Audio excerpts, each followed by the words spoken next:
Hello student. आज हम discuss करने वाले हैं वाइब्रेशनल स्पेक्ट्रा के बारे में। सिंपल हार्मोनिक ऑसिलेटर का वाइब्रेशनल स्पेक्ट्रा कैसे जनरेट होता है उसके बारे में हम डिस्कस करने वाले हैं।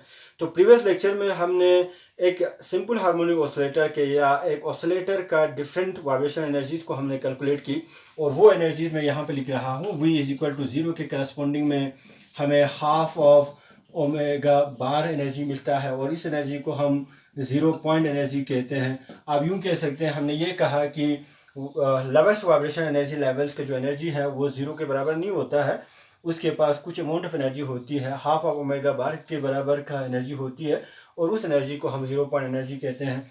तो V इज इक्वल टू 1 के करस्पॉन्डिंग में जो एनर्जी मिलता है हमें 3/2 एंड ओमेगा बार मिलता है।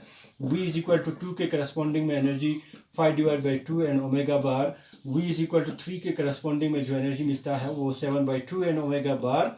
And V is equal to 4 के करस्पॉन्डिंग में हमें 9/2 एंड ओमेगा बार। इसी तरीके से V इज इक्वल टू 5 के करस्पॉन्डिंग में हमें 11/2 एंड ओमेगा बार। इस तरीके से आप डिफरेंट वाइब्रेशनल एनर्जी लेवल्स के वाइब्रेशनल एनर्जीज को आप कैलकुलेट करते हैं। और अगर आप इन दो एनर्जी लेवल्स के बीच का एनर्जी डिफरेंस देखते हैं, हर जो वाइब्रेशनल क्वांटम नंबर है V इज इक्वल टू 0 ये एक एनर्जी लेवल्स हैं, V इज इक्वल टू 1 एक एनर्जी लेवल्स हैं, V इज इक्वल टू और एक एनर्जी लेवल्स हैं। तो इन दो एनर्जी लेवल्स के बीच के जो एनर्जी डिफरेंस हैं वो किसके बराबर आते हैं वो हम कैलकुलेट करने वाले हैं। तो दो एनर्जी लेवल्स के बीच के जो एनर्जी डिफरेंस है हमारे पास वो हम निकाल रहे हैं, इनके बीच का जो एनर्जी डिफरेंस है। फॉर एग्जांपल हमारे पास है delta E is the energy difference between two vibration energy level. For example हम V इज इक्वल टू 0 से V इज इक्वल टू 0 और V इज इक्वल टू 1 के एनर्जी लेवल के बीच का एनर्जी आप कैलकुलेट कर रहे हैं। तो E1 minus higher energy level minus energy of the lower energy levels and delta E is the energy difference between V is equal to 0 and V is equal to 1 is equal to E1 की जगह पे आप 3/2 and omega बार लिख सकते हैं, minus E0 की जगह पे आप हाफ ऑफ ओमेगा बार लिख सकते हैं।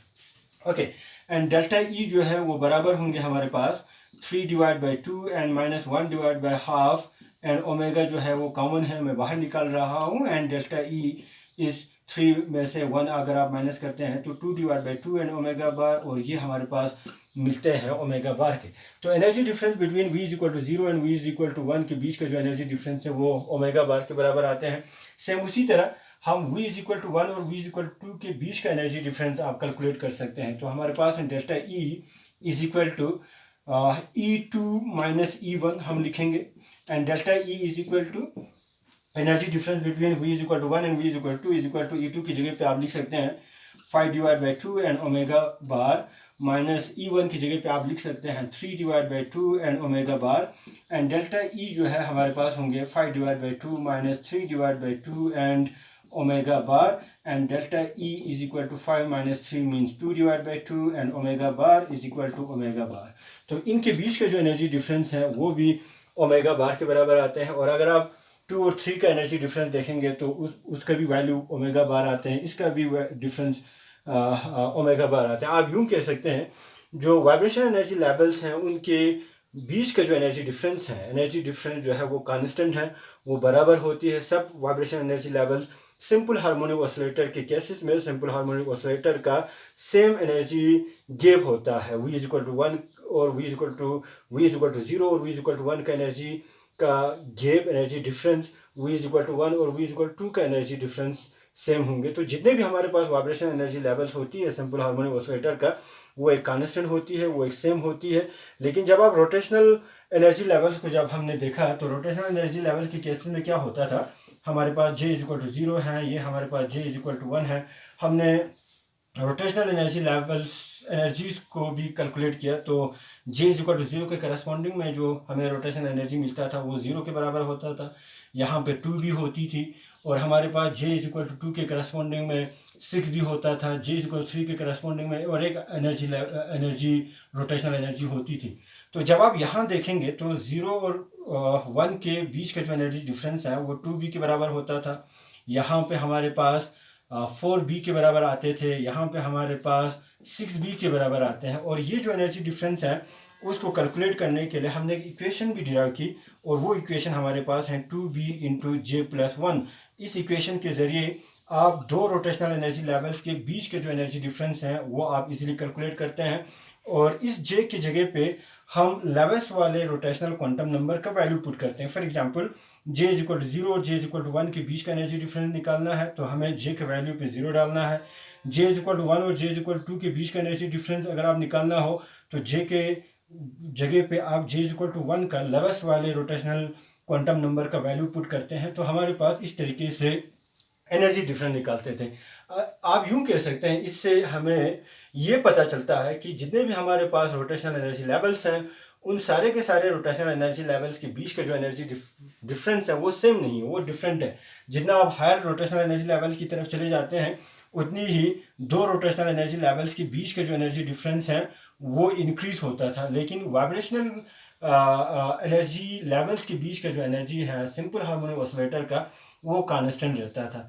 तो मैं इसको एक एनर्जी लेवल से शो कर रहा हूँ, एनर्जी लेवल डायग्राम से शो कर रहा हूँ। हमारे पास है ये different vibration energy level v is equal to 0, और यहाँ पे हमारे पास है v इज इक्वल टू 1, यहाँ पे हमारे पास है v इज इक्वल टू 2, और यहाँ पे हमारे पास है v इज इक्वल टू 3। इस तरीके से हमारे पास सिंपल हार्मोनिक ऑसिलेटर के पास डिफरेंट वाइब्रेशन एनर्जी लेवल्स हो सकती है, और हर एनर्जी लेवल्स का एक डिफरेंट एनर्जीज है हमारे पास, और इन दो एनर्जी लेवल्स के बीच का जो एनर्जी है वो सेम आते हैं to the tune of omega बार।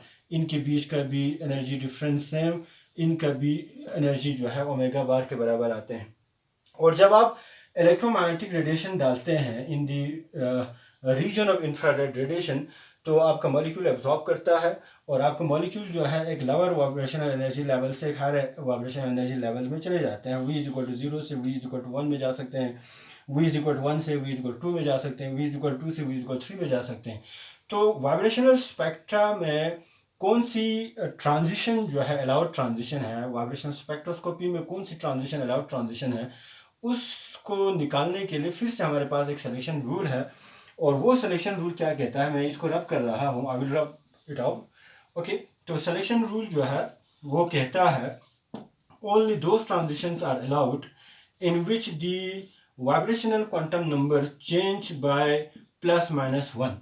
उस तरीके के सारे ट्रांजिशन हो सकते हैं, अलाउड ट्रांजिशन है जिस ट्रांजिशन में वाइब्रेशनल क्वांटम नंबर चेंज हो रहा हो by unity. For example v is equal to 0 में अगर आपके मॉलिक्यूल हो, तो जब आप इंफ्रारेड रेडिएशन डालेंगे तो मॉलिक्यूल जो है इंफ्रारेड रेडिएशन की वजह से मॉलिक्यूल का एनर्जी इंक्रीज हुआ, तो वो यहाँ इस वाले लेवल पे, इस वाले एनर्जी लेवल पे वो वाइब्रेट नहीं करेंगे, बल्कि वो हायर एनर्जी लेवल पे चले जाएंगे। आप यूं कह सकते हैं v इज इक्वल टू 0 से वो अब v इज इक्वल टू 1 में चले गए, और इस तरीके की ट्रांजिशन को हम वाइब्रेशनल ट्रांजिशन कहते हैं। तो ये वाली ट्रांजिशन हो सकते हैं क्योंकि इस वाले ट्रांजिशन में वाइब्रेशनल क्वांटम नंबर 1 से चेंज हो रहा है।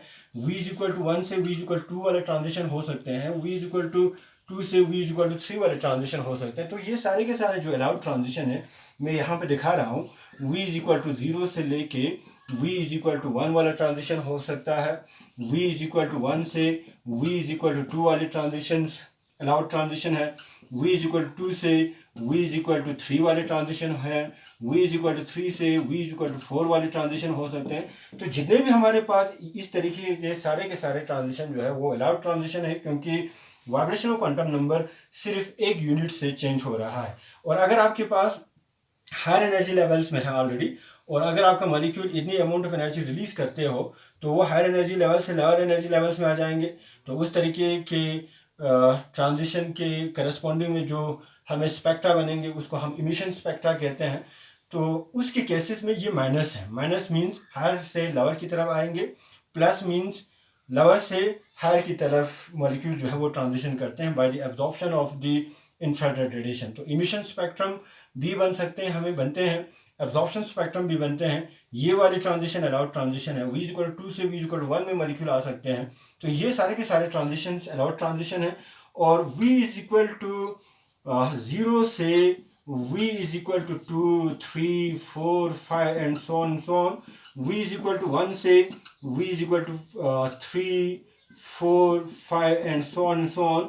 v इज इक्वल टू 2 से v is equal to 4, 5, 6 and so on so on. ये सारे के सारे ट्रांजिशन जो है फॉरबिडन ट्रांजिशन है। ये इस तरीके के ट्रांजिशन मॉलिक्यूल नहीं दिखाते हैं। मॉलिक्यूल जो है दो एनर्जी लेवल्स को एट ए टाइम पार करके हायर वाले एनर्जी लेवल में नहीं जा सकते हैं। इस तरीके के ट्रांजिशन को हम फॉरबिडन ट्रांजिशन कहते हैं। तो ये एक सिलेक्शन रूल है वाइब्रेशनल स्पेक्ट्रा के लिए। वाइब्रेशनल स्पेक्ट्रोस्कोपी में जो ग्रॉस सिलेक्शन रूल है वो है वाइब्रेशनल स्पेक्ट्रा दिखाने के लिए या मॉलिक्यूल आईआर रेडिएशन को एब्जॉर्ब करने के लिए मॉलिक्यूल का जो डायपोल मूवमेंट है वाइब्रेशन के दौरान चेंज होनी चाहिए। तो ये एक सिलेक्शन रूल है हमारे पास जिसे हम ग्रॉस सिलेक्शन रूल कहते हैं।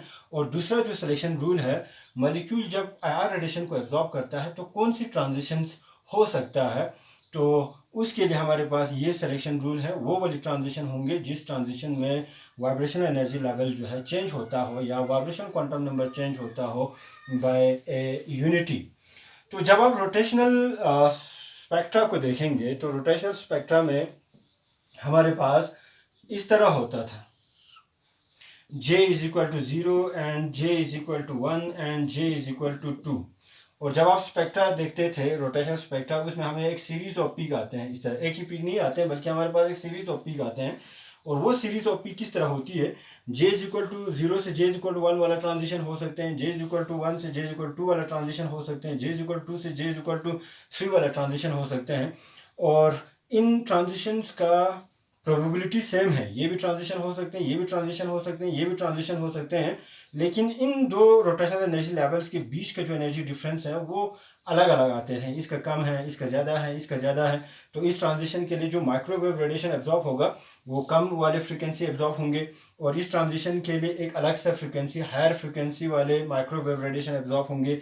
इस वाले ट्रांजिशन के लिए एक हायर सा माइक्रोवेव रेडिएशन एब्जॉर्ब होंगे।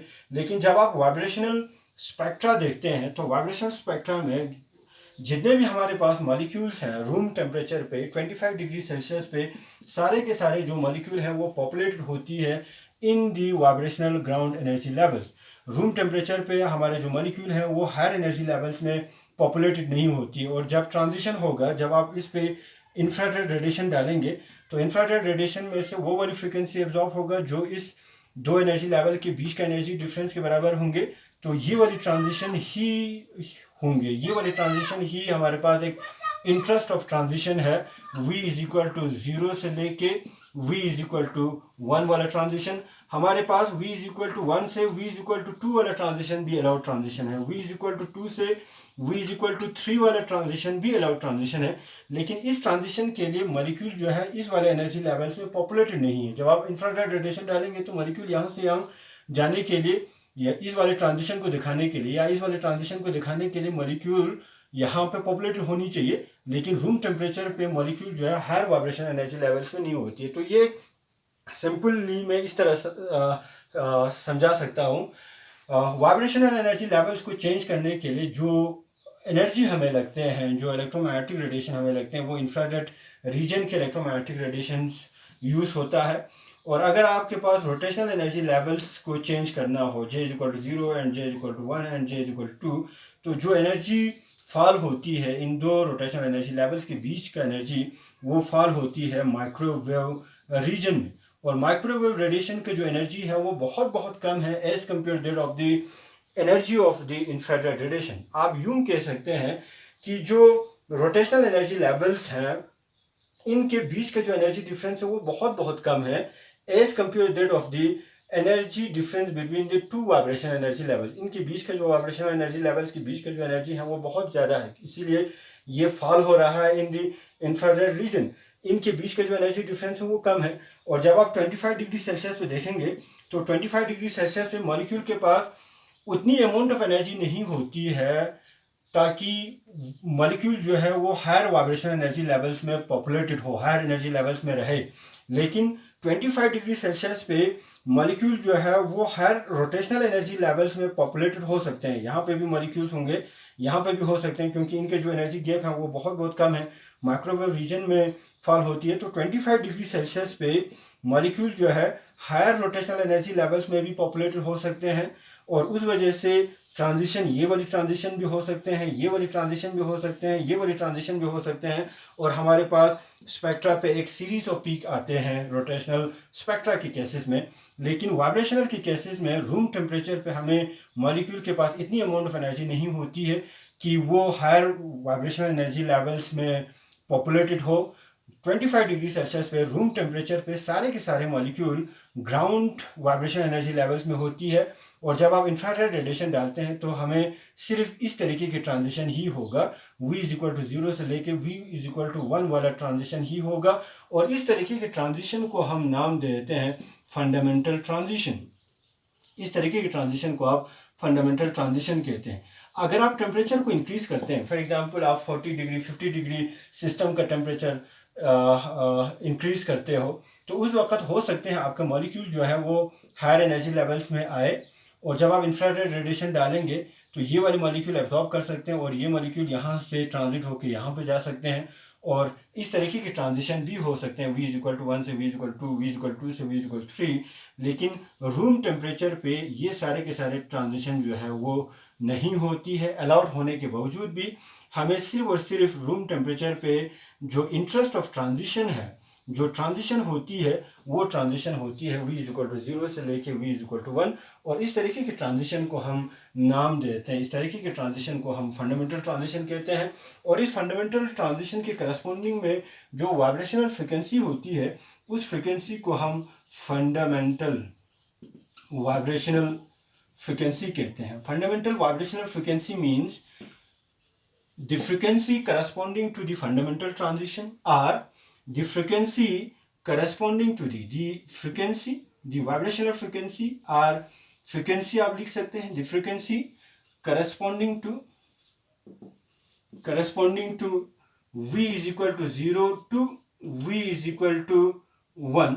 इस तरीके के ट्रांजिशंस के करस्पॉन्डिंग में जो वाइब्रेशनल फ्रिक्वेंसी होती है, उस वाइब्रेशनल फ्रिक्वेंसी को हम फंडामेंटल वाइब्रेशनल फ्रिक्वेंसी कहते हैं। और जितने भी हमारे पास डायटोमिक मॉलिक्यूल हैं, उन सारे के सारे डायटोमिक मॉलिक्यूल में हमारे पास सिर्फ एक ही वाइब्रेशनल फ्रिक्वेंसी होती है। तो जब आप स्पेक्ट्रा देखेंगे, वाइब्रेशनल स्पेक्ट्रा देखेंगे, तो इस ट्रांजिशन के करस्पॉन्डिंग में हमें सिर्फ एक ही पीक आते हैं। और फॉर एग्जांपल हम HCl मॉलिक्यूल ले लेते हैं, जैसे हमारे पास है डायटोमिक मॉलिक्यूल HCl मॉलिक्यूल है, तो HCl मॉलिक्यूल में स्ट्रेचिंग ही होगा, बेंडिंग तो होगा ही नहीं। तो इस मॉलिक्यूल के केसेस में हमें स्पेक्ट्रा पे एक पीक आएंगे corresponding to a frequency, okay, और इस तरीके की फ्रिक्वेंसी को हम स्ट्रेचिंग वाइब्रेशनल फ्रिक्वेंसी कहेंगे। तो हमारे पास सिर्फ और सिर्फ एक ही वाइब्रेशनल फ्रिक्वेंसी होती है डायटोमिक मॉलिक्यूल के केसेस में, और वो जो वाइब्रेशनल फ्रिक्वेंसी है, उस वाइब्रेशनल फ्रिक्वेंसी को हम स्ट्रेचिंग वाइब्रेशनल फ्रिक्वेंसी कहते हैं। हमारे पास अगर नॉन लीनियर मॉलिक्यूल है, इस तरीके के मॉलिक्यूल हैं, जैसे वाटर मॉलिक्यूल है, तो इस वाटर मॉलिक्यूल में डिफरेंट वाइब्रेशन हो सकते हैं। स्ट्रेचिंग वाइब्रेशन हो सकती है, स्ट्रेचिंग वाइब्रेशन में भी सिमेट्रिक स्ट्रेचिंग वाइब्रेशन होती है, इसमें एसिमेट्रिक स्ट्रेचिंग वाइब्रेशन होती है, और उसके साथ साथ ये वाली मॉलिक्यूल जो है बेंडिंग वाइब्रेशंस भी दिखा सकते हैं। तो हमारे पास इस तरीके के नॉन लीनियर मॉलिक्यूल में डिफरेंट हमारे पास वाइब्रेशनल फ्रिक्वेंसी होती है, क्योंकि डिफरेंट वाइब्रेशंस होती है, हमारे पास डिफरेंट ट्रांजिशन हो सकते हैं। तो बेंडिंग के लिए अलग सा वाइब्रेशनल फ्रिक्वेंसी होगा, एसिमेट्रिक वाइब्रेशन के लिए अलग सा फ्रिक्वेंसी होंगे, सिमेट्रिक वाइब्रेशन के लिए अलग सा फ्रिक्वेंसी आते हैं।